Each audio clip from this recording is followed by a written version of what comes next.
അങ്ങ് രാജ്യതലസ്ഥാനമായ ദില്ലിയിൽ ഇന്ന് പുലർച്ചെ നാടകീയമായ സംഭവങ്ങളാണ് അരങ്ങേറിയത്. 20 ദിവസമായി ജന്തർ മന്ദറിൽ നിരാഹാര സമരം നടത്തിവന്ന ആക്ടിവിസ്റ്റ് സോനം വാങ്ചുക്കിനെ സമരവേദിയിൽ കയറി അറസ്റ്റ് ചെയ്ത് പോലീസ് ആശുപത്രിയിലാക്കി.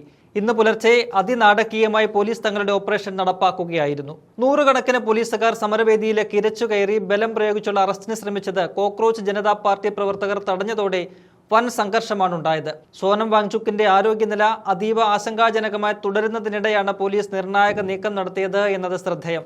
അറസ്റ്റ് തടയാൻ CJP പ്രവർത്തകർ ശ്രമിച്ചതോടെ പോലീസ് ലാത്തിച്ചാർജ് നടത്തി. തുടർന്ന് സമരവേദി സംഘർഷ ഭൂമിയായി മാറുന്നതാണ് കണ്ടത്. ദില്ലി ഹൈക്കോടതി നിർദ്ദേശപ്രകാരമാണ് നടപടിയെന്ന് പോലീസ് വ്യക്തമാക്കുന്നുണ്ട്.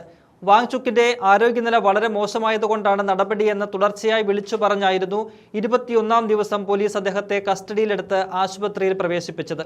നിരാഹാരം തുടങ്ങിയതിനു ശേഷം വാങ്ചുക്കിന്റെ ശരീരഭാരത്തിൽ ഏതാണ്ട് 9 കിലോയോളം കുറവാണ് സംഭവിച്ചത്. കഴിഞ്ഞ ദിവസം വിഷയം ദില്ലി ഹൈക്കോടതിയുടെ പരിഗണനയ്ക്ക് വന്നപ്പോൾ ഏതു പൗരന്റെയും ജീവൻ അമൂല്യമെന്നാണ് നിരീക്ഷിച്ചത്. അടിയന്തര വൈദ്യസഹായം ലഭ്യമാക്കണമെന്നും കോടതി നിർദ്ദേശിച്ചിരുന്നു. പിന്നാലെയാണ് പോലീസ് നടപടി സ്വീകരിച്ചത്. എന്നാൽ സമരത്തെ അടിച്ചമർത്താനുള്ള ശ്രമമാണ് പോലീസ് നടത്തുന്നതെന്നാണ് CJPയുടെ ആരോപണം.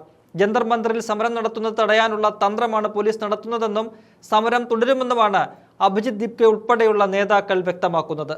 നീറ്റ് UG പരീക്ഷാ ക്രമക്കേടുമായി ബന്ധപ്പെട്ട് CJP നടത്തുന്ന സമരത്തിന് ഐക്യദാർഢ്യം പ്രഖ്യാപിച്ചാണ് സോനം വാങ്ചുക് ജൂൺ 28-ന് ജന്തർ മന്ദറിൽ അനിശ്ചിതകാല നിരാഹാര സമരം തുടങ്ങുന്നത്. കേന്ദ്ര വിദ്യാഭ്യാസ മന്ത്രി ധർമ്മേന്ദ്ര പ്രധാന്റെ രാജിയാണ് സമരക്കാരുടെ പ്രധാന ആവശ്യം. എന്നാൽ ഈ ആവശ്യം എന്നേ കേന്ദ്ര സർക്കാർ തള്ളിക്കളഞ്ഞതുമാണ്. ഇതോടെയാണ് വാങ്ചുക് രംഗത്തിറങ്ങുന്നത്. മുന്നോട്ട് വെച്ച ആവശ്യത്തിൽ നിന്ന് പിന്നോട്ടില്ലെന്ന് കഴിഞ്ഞ ദിവസവും വാങ്ചുക് വ്യക്തമാക്കിയിട്ടുണ്ട്. പാർലമെന്റ് സമ്മേളനം ആരംഭിക്കുന്ന തിങ്കളാഴ്ച CJP പാർലമെന്റിലേക്ക് ബഹുജന മാർച്ച് സംഘടിപ്പിച്ചിരിക്കുകയാണ്. അതിൽ താൻ പങ്കെടുക്കുമെന്നും അന്നുവരെ ഏത് വിധേനയും ജീവനോടെ ഇരിക്കാൻ ശ്രമിക്കുമെന്നും അദ്ദേഹം പറഞ്ഞിരുന്നു. അന്ന് മാർച്ച് വിജയിച്ചില്ലെങ്കിൽ താൻ പ്രേതമായി തിരിച്ചെത്തുമെന്നായിരുന്നു സോനം വാങ്ചുക്കിന്റെ വാക്കുകൾ. രാഷ്ട്രീയ പാർട്ടികളിൽ നിന്ന് കാര്യമായ പിന്തുണ സമരത്തിന് ഇനിയും കിട്ടിയിട്ടില്ല. കോൺഗ്രസ് ഉൾപ്പെടെയുള്ള പാർട്ടികൾ സമരത്തെ തിരിഞ്ഞു നോക്കുന്നില്ല. ഇത് വലിയ വിവാദമായതോടെ കഴിഞ്ഞ ദിവസങ്ങളിൽ ശശി തരൂർ, പവൻ ഖേര ഉൾപ്പെടെയുള്ള കോൺഗ്രസ് നേതാക്കൾ സമരപ്പന്തലിലെത്തി വാങ്ചുക്കിന് പിന്തുണ പ്രഖ്യാപിക്കാൻ നിർബന്ധിതരായി. പക്ഷേ രാഷ്ട്രീയ പാർട്ടികൾ മാറി നിൽക്കുമ്പോൾ ബോളിവുഡ് താരങ്ങൾ ഉൾപ്പെടെ വാങ്ചുക്കിന് പിന്തുണയുമായി രംഗത്തുണ്ട് എന്നത് ശ്രദ്ധേയം.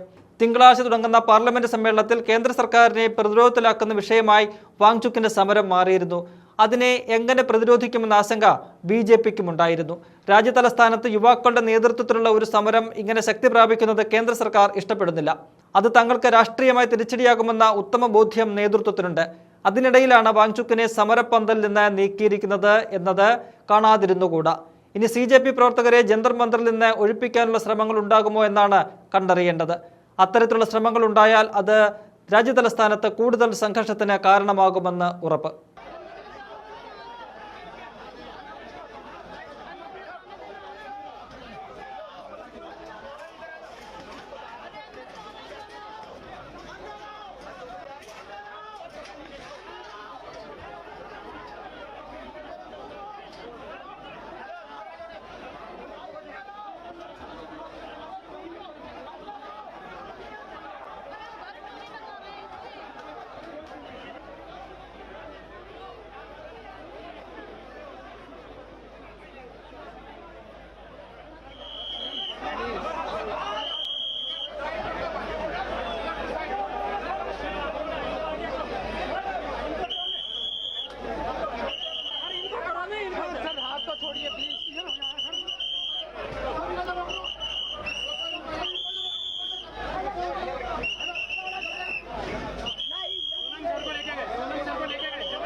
हम नहीं चाहिए